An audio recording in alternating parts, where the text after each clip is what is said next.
ಎಲ್ಲ competitive examination ಬರೆಯುವಂಥ ವಿದ್ಯಾರ್ಥಿಗಳಿಗೆ ನನ್ನ ನಮಸ್ಕಾರಗಳು. ಪ್ರತಿ ಕಾಂಪಿಟೇಟಿವ್ ಎಕ್ಸಾಮಿನೇಷನಲ್ಲಿ ಎಕ್ಸಾಂಪಲ್ಸ್ PSI, FDA, SDA, ಅದೇ ರೀತಿಯಾಗಿ ಕಾನ್ಸ್ಟೇಬಲಲ್ಲಿ ಕೂಡ ಸೈನ್ಸ್ ಪಾರ್ಟ್ ಇರ್ತದೆ. ಆ ಸೈನ್ಸಲ್ಲಿ ನಾವೇನು ಮಾಡ್ತೇವೆ, ಜೀವಶಾಸ್ತ್ರ, ರಸಾಯನಶಾಸ್ತ್ರ ಮತ್ತು ಭೌತಶಾಸ್ತ್ರ ಅಂತೇಳಿ ಡಿವೈಡ್ ಮಾಡ್ತೇವೆ. ಸೊ ಈ ಮೂರಲ್ಲಿ ನಾವೇನು ಮಾಡ್ತಾ ಹೋಗೋಣ, ಸ್ವಲ್ಪ ರಸಾಯನಶಾಸ್ತ್ರ ಸಬ್ಜೆಕ್ಟ್ ಬಗ್ಗೆ ಒಂದಿಷ್ಟು ಐಡಿಯಾಗಳನ್ನು ತಗೊಳ್ತಾ ಹೋಗೋಣ. ನಾನು ಈ ವಿಡಿಯೋದಲ್ಲಿ 10 ಕ್ವಶನ್ಸ್ನ ಸೆಲೆಕ್ಟ್ ಮಾಡಿದ್ದೇನೆ.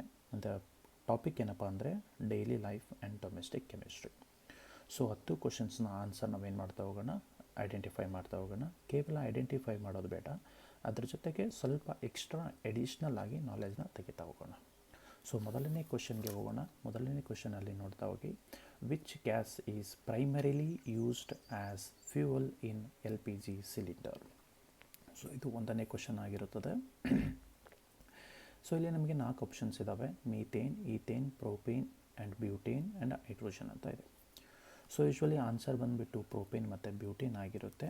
ಯಾಕಪ್ಪ ಅಂತಂದರೆ ಈ propane and butane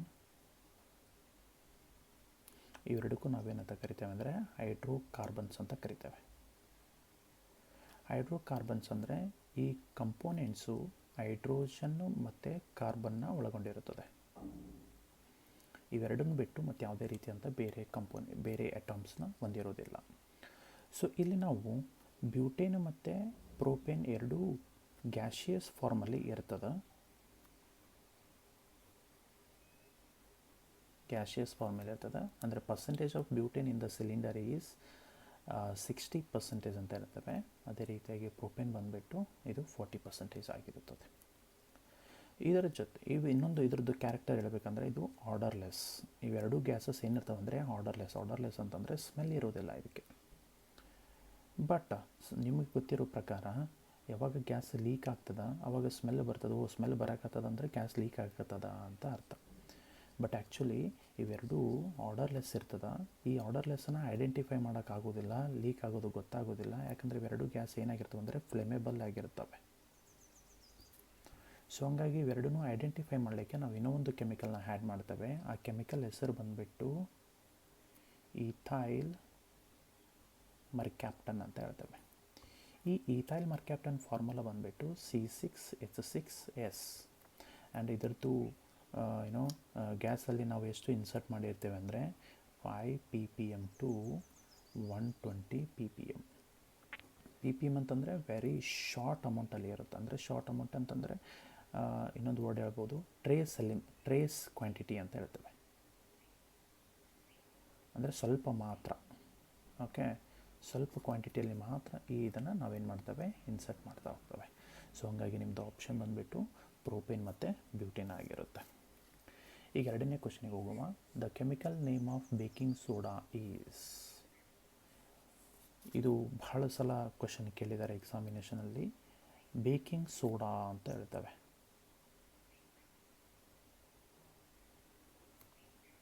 baking soda, ಈ ಬೇಕಿಂಗ್ ಸೋಡಾದ ಫಾರ್ಮುಲಾ ಬಂದುಬಿಟ್ಟು ನಿಮಗೆ NaHCO3.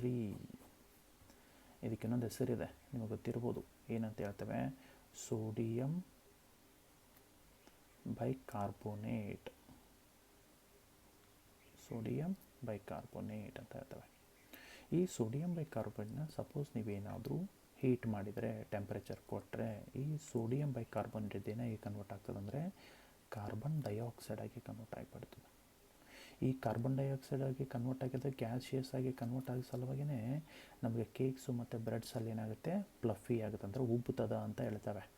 ಸೊ ಅದು ಎದಕ್ಕೆ ಉಬ್ತದೆ ಅಂತಂದರೆ ಈ ಸೋಡಿಯಂ ಬೈಕಾರ್ಬೋನೇಟ್ನ ಟೆಂಪ್ರೇಚರಲ್ಲಿ ಹೀಟಪ್ ಮಾಡಿದರೆ ಕಾರ್ಬನ್ ಡೈಆಕ್ಸೈಡ್ ರಿಲೀಸ್ ಆಗ್ತದೆ. ಈ ಕಾರ್ಬನ್ ಡೈಆಕ್ಸೈಡ್ ರಿಲೀಸ್ ಆಗಿರೋ ಸಲುವಾಗಿ ಕೇಕ್ಸು ಮತ್ತು ಬ್ರೆಡ್ಸು ಏನಾಗ್ತವೆ, ಪ್ಲಫಿ ಆಗ್ತಾ ಹೋಗ್ತವೆ. ಸೊ ಆಪ್ಷನ್ ಬಂದುಬಿಟ್ಟು ನಿಮಗೆ ಸೋಡಿಯಂ ಬೈಕಾರ್ಬೋನೇಟ್ ಅಂತ ಹೇಳ್ತೇವೆ. ಅದೇ ರೀತಿಯಾಗಿ ಮೂರನೇ ಕ್ವಶನ್ ಹೋಗೋಣ. ಮೂರನೇ ಕ್ವಶನ್ ಬಂದುಬಿಟ್ಟು ನಿಮಗೆ which acid is present in ant sting ಅಂತ ಹೇಳ್ತೇವೆ. Which acid is present in ant sting ಅಂತ ಹೇಳ್ತಿದೆ. ಇದನ್ನು ಕೂಡ ಭಾಳ ಸಲ ಕೇಳಿದ್ದಾರೆ. ನಮ್ಮಲ್ಲಿ 4 ಆಪ್ಷನ್ಸ್ ಇದ್ದಾವೆ: citric acid, tartaric acid, methanoic acid as well as oxalic acid. Okay, so answer ಬಂದುಬಿಟ್ಟು ನಮಗೆ ಮೆಥನಾಲಿಕ್ ಆ್ಯಸಿಡ್ ಅಂತ ಹೇಳ್ತೇವೆ. Methanolic acid. ಈ ಮೆಥನಾಲಿಕ್ ಆ್ಯಸಿಡ್ಗೆ ಇನ್ನೂ ಒಂದು ಹೆಸರದ, ಆ ಹೆಸರು ಏನಂದರೆ ಫಾರ್ಮಿಕ್ ಆ್ಯಸಿಡ್. ನೀವು ಎರಡೂ ಹೆಸರುಗಳನ್ನು ನೆನಪಿಡಬೇಕಾಗ್ತದೆ, ಒಂದು ಮೆಥನಾಲಿಕ್ ಆ್ಯಸಿಡು ಇಲ್ಲಾಂದರೆ ಫಾರ್ಮಿಕ್ ಆ್ಯಸಿಡು. ಓಕೆ, ಸೊ ಈ ಯಾವಾಗ ನಮಗೆ ಇರುವೆ ಬಂದು ಕಡಿದ ತಕ್ಷಣ ನಮಗೆ ಏನು ಫೀಲ್ ಆಗ್ತದೆ ಅಂತಂದರೆ ಬರ್ನಿಂಗ್ ಸೆನ್ಸೇಷನ್ ಫೀಲ್ ಆಗ್ತದೆ. ಓಕೆ, ಬರ್ನಿಂಗ್ ಸೆನ್ಸೇಷನ್ ಫೀಲ್ ಆಗ್ತದೆ, ಅದರ ಜೊತೆಗೆ ಸ್ವೆಲ್ಲಿಂಗ್ ಕೂಡ ಆಗ್ತದೆ.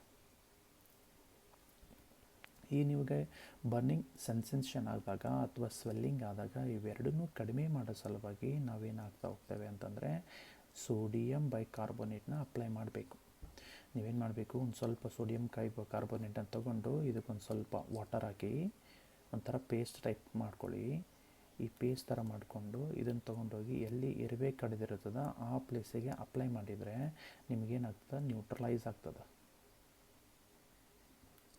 ಯಾಕಂದರೆ ಇದು ಆ್ಯಸಿಡ್ ಇರ್ತದೆ, ಇದು ಬೇಸ್ ಹಾಕಿದಾಗ ಎರಡೂ ನಾವು ಅಪ್ಲೈ ಮಾಡಿದಾಗ ನಮಗೆ ಕಂಪೋನೆಂಟ್ ಏನಾಗಿಬಿಡ್ತದೆ, ನ್ಯೂಟ್ರಲೈಸ್ ಆಗ್ತದೆ. ಸ್ವಲ್ಪ ಬರ್ನಿಂಗ್ ಫೀಲ್ ಆಗೋದು ಕಡಿಮೆ ಆಗ್ತದೆ, ಸ್ವೆಲ್ಲಿಂಗ್ ಕೂಡ ಏನಾಗ್ತದೆ, ಕಡಿಮೆ ಆಗ್ತಾ ಹೋಗ್ತದೆ.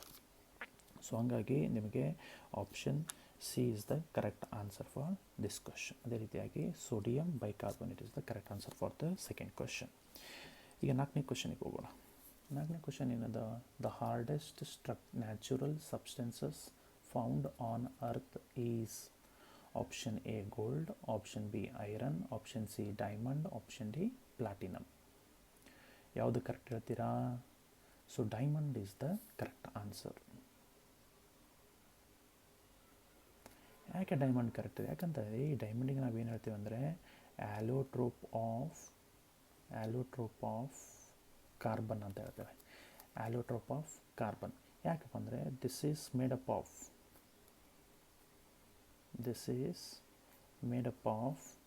Carbon molecules. ಕಾರ್ಬನ್ನಿಂದ ತಯಾರು ಮಾಡಿರ್ತಾರೆ. ಅದರ ಜೊತೆಗೆ ಈ ಕಾರ್ಬನ್ ವ್ಯಾಲೆನ್ಸಿ ಏನಾಗಿರ್ತದೆ ಅಂದರೆ ನಿಮ್ಮದು ಕಾರ್ಬನ್ ವ್ಯಾಲೆನ್ಸಿ ಏನಾಗಿರ್ತದೆ ಅಂದರೆ 4 ಆಗಿರ್ತದೆ. ಅಂದರೆ ಒಂದು ಕಾರ್ಬನ್ನಿಗೆ 4 ಕಾರ್ಬನ್ ಅಟ್ಯಾಚ್ ಆಗಿರ್ತವೆ. ಕಂಟಿನ್ಯೂ ಆಗಿ ಒಂದು ಕಾರ್ಬನ್ನಿಗೆ 4 ಕಾರ್ಬನ್ ಅಟ್ಯಾಚ್ ಆಗ್ತಾ ಹೋಗ್ತವೆ. ಈ ರೀತಿಯಾಗಿ ನಮ್ಮದು ಏನಾಗುತ್ತೆ, ಸ್ಟ್ರಕ್ಚರ್ಸ್ ಬಂದಾಗ ಹೋಗ್ತದೆ. ಸೊ ಈ ಸ್ಟ್ರಕ್ಚರ್ ಬಂದುಬಿಟ್ಟು ನಿಮಗೆ 3D ಲ್ಯಾಟಿಸ್ ಸ್ಟ್ರಕ್ಚರ್ ಅಂತ ಹೇಳ್ತೇವೆ. 3D lattice structure. ಈ 3D ಸ್ಟ್ರಕ್ಚರ್ ಇರೋ ಸಲುವಾಗಿ ಕಂಪೋನೆಂಟ್ ಏನಾಗಿರ್ತದೆ ಅಂದರೆ ನಿಮ್ಮದು ಹಾರ್ಡ್ ಆಗಿರ್ತದೆ. 1ನೇ ಪಾಯಿಂಟು. ಸೆಕೆಂಡ್ ಪಾಯಿಂಟು ಏನಪ್ಪ ಅಂತಂದರೆ ಇದು electrical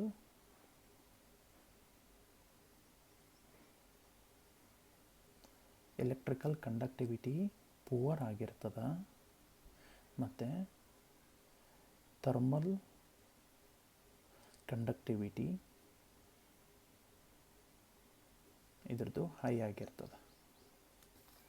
okay, electrical conductivity poor ಆಗಿರ್ತದೆ, ಥರ್ಮಲ್ ಕಂಡಕ್ಟಿವಿಟಿ ಎಂಬುದು ಹೈ ಆಗಿರ್ತದೆ. ಸೊ ಹಾಗಾಗಿ ಈ ಮಾಲಿಕ್ಯೂಲ್ ಬಂದುಬಿಟ್ಟು ಅಂದರೆ ಡೈಮಂಡ್ ಬಂದುಬಿಟ್ಟು ಹೆವಿ ಹಾರ್ಡ್ ಇರ್ತದೆ ಅಂತ ಅರ್ಥ. ಸೊ ಆನ್ಸರ್ ಬಂದುಬಿಟ್ಟು ಸಿ ಕರೆಕ್ಟ್ ಆಗಿರ್ತದೆ. ಈಗ ನೆಕ್ಸ್ಟ್ ಕ್ವಶನಿಗೆ ಹೋಗೋಣ. 5th question, which metal is used in the filament of an electrical bulb ಅಂತ ಇದೆ. 4 ಆಪ್ಷನ್ಸ್ ಇದ್ದಾವೆ. A copper, B aluminium, C tungsten and D silver. So ಯಾವುದು ಕರೆಕ್ಟ್ ಹೇಳ್ತೀರಾ? Option C is the correct one. ಇದಕ್ಕೆ ನಾವೇನು ಹೇಳ್ತೇವೆ, tungsten ಅಂತ ಹೇಳ್ತೇವೆ. ಯಾಕೆ ಟಂಗ್ಸ್ಟನ್ ಯೂಸ್ ಮಾಡ್ತೇವೆ? ಯಾಕಂದರೆ ಇದು ಒಂದು ಮೆಟಲ್. ಓಕೆ, ಈ ಎಲ್ಲ ಮೆಟಲ್ಗೂ ಕಂಪೇರ್ ಮಾಡಿದಾಗ ಇದ್ರದ್ದು ನಿಮಗೆ ಮೆಲ್ಟಿಂಗ್ ಪಾಯಿಂಟ್ ಬಂದುಬಿಟ್ಟು, ಮೆಲ್ಟಿಂಗ್ ಪಾಯಿಂಟ್ ಅಂದರೆ ಬರ್ನ್ ಆಗೋದು. ಮೆಲ್ಟಿಂಗ್ ಪಾಯಿಂಟ್ ಎಷ್ಟಿಗೆ ಇದಾಗ್ತದೆ ಅಂದರೆ 3422 ಡಿಗ್ರಿ ಸೆಲ್ಸಿಯಸ್ ಇದೇನಾಗ್ತದೆ, ಮೆಲ್ಟ್ ಆಗ್ತದೆ. ಆಮೇಲೆ ಎಲ್ಲ ಮೆಟಲ್ ಕಂಪೇರ್ ಮಾಡಿದಂದರೆ ಮೆಟಲ್ದು ಏನಾಗಿರ್ತದೆ ಇದಕ್ಕಿಂತ ಲೆಸ್ ಆಗಿರ್ತದೆ. ಇದು ಕೊಡ್ತದೆ, ಯಾವಾಗ ಕರೆಂಟ್ ನೀವು ಪಾಸ್ ಮಾಡ್ತೀರಿ ಜಾಸ್ತಿ ಒಳಿತದ. ಸೊ ಹಂಗಾಗಿ ಟಂಗ್ಸ್ಟನ್ನ ಒಂದು ಮೆಟಲ್ ನಾವೇನು ಮಾಡ್ತೇವೆ, ಬಲ್ಬಲ್ಲಿ ಯೂಸ್ ಮಾಡ್ತಾ ಹೋಗ್ತವೆ. ಅದೇ ರೀತಿಯಾಗಿ 6th ಕ್ವಶನ್ ನೋಡೋಣ. 6th ಕ್ವಶನ್ ಬಂದುಬಿಟ್ಟು ಏನಿದೆ ಅಂದರೆ plaster of Paris is made from. Nearly ರೀ ಭಾಳ ಅಂದ್ರೆ ಭಾಳ ಸಲ ಈ ಕ್ವಶನ್ನ ಕೇಳಿದ್ದಾರೆ. ಆಪ್ಷನ್ ಎ ಏನದ lime stone, option B silica, option C gypsum and option D bauxite. ಅದ ಜಿಪ್ಸನ್ ಫಾರ್ಮುಲಾ ಬಂದುಬಿಟ್ಟು ಕ್ಯಾಲ್ಶಿಯಂ ಸಲ್ಫೇಟ್ ಡೈಹೈಡ್ರೇಟ್ ಅಂತ ಹೇಳ್ತೇವೆ. ಅಂದರೆ ಕ್ಯಾಲ್ಶಿಯಂ ಸಲ್ಫೇಟ್ ಡೈಹೈಡ್ರೇಟ್ ಅಂತಂದರೆ 2 ಮೋಲ್ಸ್ ಆಫ್ ವಾಟರ್ ಮಾಲಿಕ್ಯೂಲ್ನ ಇದು ಹೊಂದ್ಕೊಂಡಿರುತ್ತದೆ. ಸೊ ಇಲ್ಲಿ ನೆಕ್ಸ್ಟ್ ಪಾಯಿಂಟ್ ಏನು ನೋಡಬೇಕಂದ್ರೆ, ಯಾವಾಗ ನೀವು ಈ ಕ್ಯಾಲ್ಶಿಯಂ ಸಲ್ಫೇಟ್ ಡೈಹೈಡ್ರೇಟು ಸ್ವಲ್ಪ ರೂಮ್ ಟೆಂಪ್ರೇಚರಿಗೆ ಬಿಟ್ಟಾಗ, ಅಂದರೆ ರಫ್ಲಿ ಸ್ವಲ್ಪ ಟೆಂಪ್ರೇಚರ್ ಕೊಟ್ಟಾಗ, ಅಂದರೆ 373 ಕೆಲ್ವಿನ್ ನೀವೇನಾದರೂ ಟೆಂಪ್ರೇಚರ್ ಕೊಟ್ರಿ ಅಂತಂದರೆ ಇಲ್ಲಿ ಇರುವಂಥ ವಾಟರ್ ಮಾಲಿಕ್ಯೂಲ್ಸು ಇವಾಪ್ರೇಟ್ ಆಗಿ ಹೋಗ್ಬಿಡ್ತದೆ. ವಾಟರ್ ಮಾಲಿಕ್ಯೂಲ್ಸು ಇವಾಪ್ರೇಟ್ ಆಗಿ ನಿಮಗೆ ಸ್ಟ್ರಕ್ಚರ್ ಬಂದುಬಿಟ್ಟು calcium sulphate 1 moles of water molecule ಆಗಿಬಿಡ್ತದೆ. ಅಂದರೆ ಏನಾಯಿತು, ವಾಟರ್ ಮಾಲಿಕ್ಯೂಲ್ ಇವಾಪ್ರೇಟ್ ಆಗಿದ ತಕ್ಷಣ ಅದೇನು ಮಟೀರಿಯಲ್ ಇರುತ್ತೆ ಅದೇನಾಗ್ಬಿಡ್ತದೆ, ಹಾರ್ಡ್ ಆಗಿಬಿಡ್ತದೆ, ಗಟ್ಟಿ ಆಗಿಬಿಡ್ತದೆ. ಸೊ ಹಂಗಾಗಿ ಈ ಜಿಪ್ಸನ್ನು ನಾವು ಬೋನ್ ಫ್ರ್ಯಾಕ್ಚರ್ ಇದ್ದವರಿಗೆ ಅದನ್ನು ಟ್ರೀಟ್ಮೆಂಟ್ ಮಾಡಲಿಕ್ಕೆ ಯೂಸ್ ಮಾಡ್ತೇವೆ. ಅದೇ ರೀತಿಯಾಗಿ ಸ್ಟ್ಯಾಚೂಸ್ ನೋಡಿರ್ಬೋದು, ಆ ಸ್ಟ್ಯಾಚೂಸ್ ಕೂಡ ತಯಾರು ಮಾಡಲಿಕ್ಕೆ ನಾವು ಈ ಜಿಪ್ಸಮ್ನ ಯೂಸ್ ಮಾಡ್ತಾ ಹೋಗ್ತೇವೆ. ಹಾಗಾಗಿ option C is the correct one. Next question ನೋಡೋಣ. Which of the following is known as artificial silk ಅಂತ ಹೇಳ್ತೇವೆ.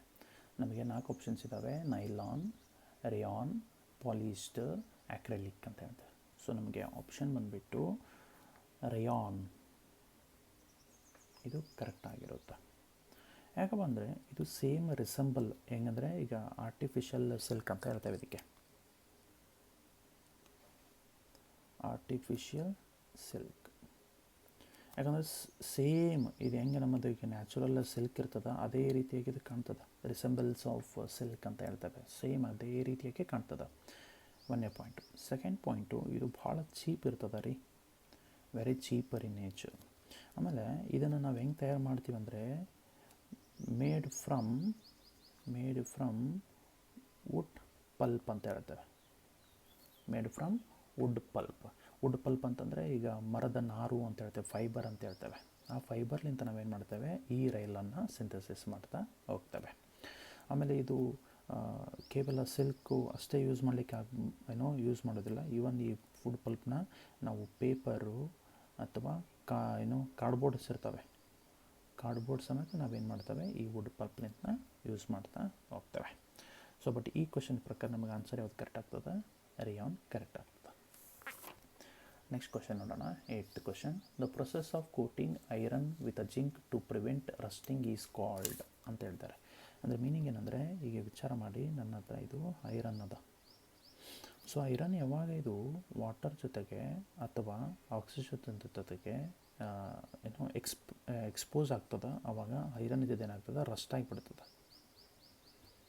ಈ ರಸ್ಟನ್ನು ನಾವೇನು ಮಾಡಬೇಕು, ಕಡಿಮೆ ಮಾಡೋ ಸಲುವಾಗಿ ನಾವು ಇದ್ರ ಮೇಲೆ ಏನು ಮಾಡ್ತೇವೆ, ಕೋಟ್ನ ಮಾಡ್ತೇವೆ, ಕೋಟಿಂಗ್ ಅಂತ ಹೇಳ್ತೇವೆ. ಈ ಕೋಟಿಂಗ್ ಅಂದರೆ ಇದು ಐರನ್ ಇತ್ತಂದರೆ ಅದ್ರ ಮೇಲೆ ನಾವು ಕೋಟ್ ಮಾಡೋದು. ಸೊ ಅವಾಗ ನೀವೇನು ಮಾಡ್ತೇವೆ, ಈ ಐರನ್ ಮೇಲೆ ನಾವೇನು ಮಾಡ್ತೇವೆ, ಜಿಂಕ್ನ ಅಪ್ಲೈ ಮಾಡ್ತೇವೆ. ಈಗ ಐರನ್ನ ಜಿಂಕ್ ಜೊತೆಗೆ ಅಪ್ಲೈ ಮಾಡಿದಾಗ ಜಿಂಕ್ ವಾಟರ್ ಜೊತೆಗೆ ಮತ್ತು ಆಕ್ಸಿಜನ್ ಜೊತೆಗೆ ರಿಯಾಕ್ಟ್ ಆಗ್ತಾ ಹೋಗ್ತದೆ. ಸೊ ಯಾವಾಗ ಜಿಂಕು ವಾಟರ್ ಜೊತೆಗೆ ರಿಯಾಕ್ಟ್ ಆಗ್ತದೆ ಆವಾಗ ನಮಗೆ ಜಿಂಕ್ ಆಕ್ಸೈಡ್ ಮತ್ತು ಹೈಡ್ರೋಜನ್ ಗ್ಯಾಸು ರಿಲೀಸ್ ಆಗ್ತಾ ಹೋಗ್ತದೆ. ಸೊ ಈ ಪ್ರೊಸೆಸ್ಸಿಗೆ ನಾವೇನು ಹೇಳ್ತೇವೆ, ಆಕ್ಸಿಡೇಷನ್ ಪ್ರೊಸೆಸ್ ಅಂತ ಹೇಳ್ತೇವೆ. ಆಕ್ಸಿಡೇಷನ್ ಅಂತಂದರೆ addition of oxygen, removal of hydrogen ಅಂತ ಹೇಳ್ತೇವೆ. ಸೊ ಅದೇ ರೀತಿಯಾಗಿ ಸಪೋಸ್ ಏನಾದರೂ ಜಿಂಕು ಆಕ್ಸಿಜನ್ ಜೊತೆಗೆ ರಿಯಾಕ್ಟ್ ಆಯಿತು ಅಂತಂದರೆ, ಅಂದರೆ ರಿಯಾಕ್ಷನ್ ಬರೀಲ್ಲ, ನಾವು ಹಿಂಗೆ ಬರಿತೇವೆ ಬ್ಯಾಲೆನ್ಸ್ ಮಾಡಲಿಕ್ಕೆ. 2 moles of zinc does reacts with oxygen, it produces zinc oxide ಅಂತ ಹೇಳ್ತೇವೆ. ಸೊ ಆಕ್ಸಿಡೇಷನ್ ರಿಯಾಕ್ಷನ್ ಆಗಿ ಈ ಜಿಂಕ್ ಇದ್ದು ಜಿಂಕ್ ಆಕ್ಸೈಡ್ ಆಗ್ತದೆ, ಬಟ್ ಐರನ್ ಏನಾಗಿಬಿಡ್ತದೆ, ಪ್ರೊಟೆಕ್ಟ್ ಆಗ್ತದೆ. ಸೊ ಇದಕ್ಕೆ ನಾವೇನು ಹೇಳ್ತೇವೆ, ಸೆಲ್ಫ್ ಸ್ಯಾಕ್ರಿಫಿಕೇಷನ್ ಅಂತ ಹೇಳ್ತೇವೆ, ಅಥವಾ ಸೆಲ್ಫ್ ಸ್ಯಾಕ್ರಿಫೈಸ್ ಅಂತ ಹೇಳ್ತೇವೆ. ಸೆಲ್ಫ್ ಸ್ಯಾಕ್ರಿಫೈಸ್ ಅಂದರೆ ತನ್ನನ್ನು ತಾನು ಸ್ಯಾಕ್ರಿಫೈ ಮಾಡಿಕೊಂಡು ಐರನ್ನ ನಾವೇನು ಮಾಡ್ತೇವೆ, ಸೇವ್ ಮಾಡಲಿಕ್ಕೆ ಟ್ರೈ ಮಾಡ್ತದೆ. ಸೊ ಈ ಓಲ್ ಪ್ರೊಸೆಸ್ಸಿಗೆ ನಾವೇನು ಹೇಳ್ತೇವೆ ಅಂದರೆ ಗ್ಯಾಲ್ವನೈಸೇಷನ್ ಪ್ರೊಸೆಸ್ ಅಂತ ಹೇಳ್ತೇವೆ. ಗ್ಯಾಲ್ವನೈಸೇಷನ್ ಪ್ರೊಸೆಸ್ ಮೈಟ್ ಬಿ ಯಾರು ಕಾನ್ಸ್ಟೇಬಲು ಡಿಗ್ರಿ ಓದ್ತಾ ಇರ್ತಾವೆ ಸ್ವಲ್ಪ ನೆನಪಿರ್ತದೆ. ಈ ಗ್ಯಾಲ್ವನೈಸೇಷನ್ ಪ್ರೊಸೆಸ್ಸು ನಾವು ಪಿ ಯು ಸಿ ಕೆಮಿಸ್ಟ್ರಿಯಲ್ಲಿ ಓದ್ತಾ ಹೋಗ್ತೇವೆ. ಅದೇ ರೀತಿಯಾಗಿ ಡಿಗ್ರಿಯಲ್ಲಿ ಕೂಡ ನಾವೇನು ಮಾಡ್ತೇವೆ, ಗ್ಯಾಲ್ವನೈಸೇಷನ್ ಪ್ರೊಸೆಸ್ನ ಓದಿದ್ದೇವೆ. ಸೊ ಹಂಗಾಗಿ ಆನ್ಸರ್ ಬಂದುಬಿಟ್ಟು ನಿಮಗೆ ಆಪ್ಷನ್ ಬಿ ಗ್ಯಾಲ್ವನೈಸೇಷನ್ ಆಗ್ತದೆ. ಇದಕ್ಕೆ ಆಪ್ಷನ್ ಬಂದುಬಿಟ್ಟು ನೈಲಾನ್ ಕರೆಕ್ಟ್ ಆಗ್ತದೆ.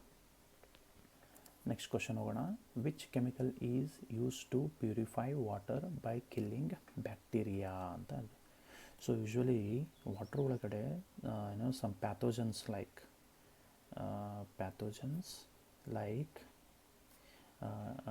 ಬ್ಯಾಕ್ಟೀರಿಯಾಸ್ ಮತ್ತು ಅದರ ಜೊತೆಗೆ ವೈರಸಸ್ ಕೂಡ ಇರ್ತವೆ. ಸೊ ಎರಡೂ ಏನಾಗ್ತದೆ, ಹಾರ್ಮ್ಫುಲ್ ಇರ್ತದೆ. ಸೊ ಬ್ಯಾಕ್ಟೀರಿಯಾ ಒಂದಿಷ್ಟು ಎಕ್ಸಾಂಪಲ್ಸ್ ತೊಗೋಬೇಕಾದ್ರೆ ಈ ಕೊಲಿ, ಅದೇ ರೀತಿಯಾಗಿ ಶಿಗೆಲ್ಲ, ಸೊ ಇವೆಲ್ಲ ಬ್ಯಾಕ್ಟೀರಿಯಾಸಿಗೆ ಎಕ್ಸಾಂಪಲ್ಸು. ಈಗ ವೈರಸಸ್ಸಿಗೆ ಎಕ್ಸಾಂಪಲ್ಸ್ ಹೇಳಬೇಕಾದ್ರೆ ನೋರೋ ವೈರಸ್ ಮತ್ತು hepatitis B, hepatitis E and E, ಇವೆರಡು ವೈರಸಸ್ಸು ಮತ್ತು ಈ ರೀತಿಯಾಗಿ ಬ್ಯಾಕ್ಟೀರಿಯಾಸ್ ಇವೆಲ್ಲ ಏನು ಮಾಡ್ತವೆ ಅಂದರೆ ವಾಟ್ರಲ್ಲಿ ಇರ್ತವೆ. ಇದನ್ನು ನಾವು ಕಿಲ್ ಮಾಡೋ ಸಲುವಾಗಿ ನಾವು ವಾಟ್ರಲ್ಲಿ ನಾವೇನಾಗ್ತಾ ಹೋಗ್ತವೆ ಅಂದರೆ ಕ್ಲೋರಿನ್ ಆಗ್ತವೆ. ಈ ಕ್ಲೋರಿನ್ ಏನು ಮಾಡ್ತದೆ ಅಂದರೆ ಈ ಕೆಮಿಕಲ್ ಬಾಂಡ್ನ ಬ್ರೇಕ್ ಡೌನ್ ಮಾಡ್ತದೆ. ಈ ಕೆಮಿಕಲ್ ಬ್ರೇಕ್ ಡೌನ್ ಮಾಡಿ ಈ ಹೆಪಟೈಟಿಸ್ ಈ ನೋರೋ ವೈರಸ್, ಈ ಕೊಲಿ, ಶಿಗೆಲ್ಲ, ಇದರ ಜೊತೆಗೆ many kind of viruses also bacteria you can find in the water molecule. So ಇವೆಲ್ಲ ಕಿಲ್ ಮಾಡೋ ಸಲ ನಾವೇನು ಮಾಡ್ತೇವೆ, ಕ್ಲೋರಿನ್ನ ನಾವು ಅದರೊಳಗಡೆ ಆಗ್ತಾ ಹೋಗ್ತವೆ. ಲಾಸ್ಟ್ ಕ್ವಶನ್ ನೋಡೋಣ. 10th question. Vinegar is solution of which acid ಅಂತ ಹೇಳ್ತಾರೆ. ಇದು ಎಲ್ಲರಿಗೂ ಗೊತ್ತಿರುವಂಥ ವಿಷಯ. Vinegar is a solution of which acid ಅಂತಂದರೆ ಆಪ್ಷನ್ ಎ ಸಿಟ್ರಿಕ್ ಆ್ಯಸಿಡ್, ಇದು ಕರೆಕ್ಟ್ ಆಗಿರ್ತದೆ. ಆಪ್ಷನ್ ಬಿ ಲ್ಯಾಕ್ಟಿಕ್ ಆ್ಯಸಿಡ್ ಕೊಟ್ಟಿದ್ದಾನೆ. ಆಪ್ಷನ್ ಸಿ ಅಸಿಟಿಕ್ ಆ್ಯಸಿಡ್ ಕೊಟ್ಟಿದ್ದಾನೆ. ಆಪ್ಷನ್ ಡಿ ಮ್ಯಾಲಿಕ್ ಆ್ಯಸಿಡ್ ಕೊಟ್ಟಿದ್ದಾನೆ. 10th ಕ್ವಶನ್ ಹೋಗೋಣ. Vinegar is a solution of which acid? Option A citric acid, option B lactic acid, option C acetic acid, option D malic acid. So answer ಬಂದುಬಿಟ್ಟು acetic acid ಆಗಿರ್ತದೆ. ಈ acetic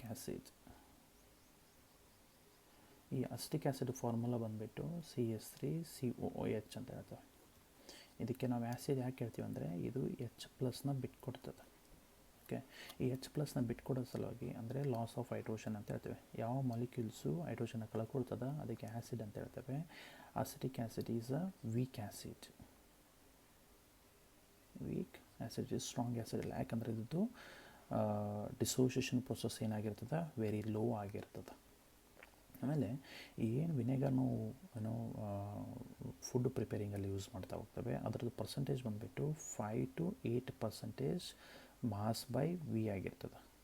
5 to 8% mass by V ಅಂತಂದರೆ 5 gram of vinegar is dissolved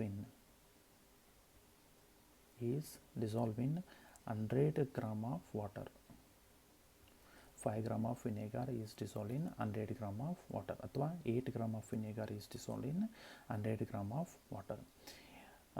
ಇದರದ್ದು percentage ಆಗಿರ್ತದೆ. ಇದನ್ನು ನಾವು ಎಲ್ಲೆಲ್ಲಿ use ಮಾಡ್ತೀವಿ ಅಂದರೆ ಮೋಸ್ಟ್ ಆಫ್ ದ ಟೈಮ್ ನಮಗೆ ಹೊರ ದೇಶದಲ್ಲಿ ಇದನ್ನು ಜಾಸ್ತಿ ಯೂಸ್ ಮಾಡ್ತಾರೆ ಅಡುಗೆ ಪ್ರಿಪ್ರೇಷನ್ ಮಾಡುವಾಗ. ಅದೇ ರೀತಿಯಾಗಿ ನಮ್ಮಲ್ಲಿ ನಾವು ಪಿಕ್ಲಿಂಗ್ ಅಂದರೆ ಈಗ ಉಪ್ಪಿನಕಾಯಿ ತಯಾರು ಮಾಡಬೇಕಾದ್ರೂ ಕೂಡ ನಾವೇನು ಮಾಡ್ತೇವೆ, ಈ ಕೆಮಿಕಲ್ನ ಯೂಸ್ ಮಾಡ್ತಾ ಹೋಗ್ತೇವೆ. ಸೊ ಹಂಗಾಗಿ ನಮಗೆ ಆಪ್ಷನ್ ಬಂದುಬಿಟ್ಟು ಸಿ ಕರೆಕ್ಟ್ ಆಗಿರುತ್ತದೆ. ಸೊ ಇಲ್ಲಿಗೆ ನಾವು 10 ಕ್ವಶನ್ಸನ್ನ ಸಾಲ್ವ್ ಮಾಡಿದ್ದೇವೆ. ಐ ಥಿಂಕ್ ನಿಮಗೆ ಒಂದು ಜಸ್ಟಿಸ್ ಸಿಕ್ಕಂಗೆ ಆಗಿದೆ. ಆಮೇಲೆ ನಾನು ಹೇಳಿರುವಂಥ ಕ್ವಶನ್ಸಲ್ಲಿ ಎಲ್ಲ ಅರ್ಥ ಆಗಿದೆ ಅಂತ ಹೇಳ್ತೇನೆ. ಇದೇ ರೀತಿಯಾಗಿ ನಾವು ಮುಂದೆ ಮತ್ತೆ ಬೇರೆ ಬೇರೆ ಕ್ವಶನ್ಸ್ನ ಸಾಲ್ವ್ ಮಾಡ್ತಾ ಹೋಗೋಣ. ಸೊ ನಿಮಗೇನಾದರೂ ಡೌಟ್ಸ್ ಇತ್ತು ಅಂತಂದರೆ ಅಥವಾ ನಾವೇನಾದರೂ ಬೇರೆ ಟಾಪಿಕ್ನ ನಾವು ಸ್ಟಡಿ ಮಾಡಬೇಕಾದ್ರೆ ನೀವು ಕಮೆಂಟ್ಸಲ್ಲಿ ತಿಳಿಸಿ, ಅದರ ಪ್ರಕಾರ ನಾವು ಫಾಲೋಅಪ್ ಮಾಡ್ತಾ ಹೋಗೋಣ. Thank you so much.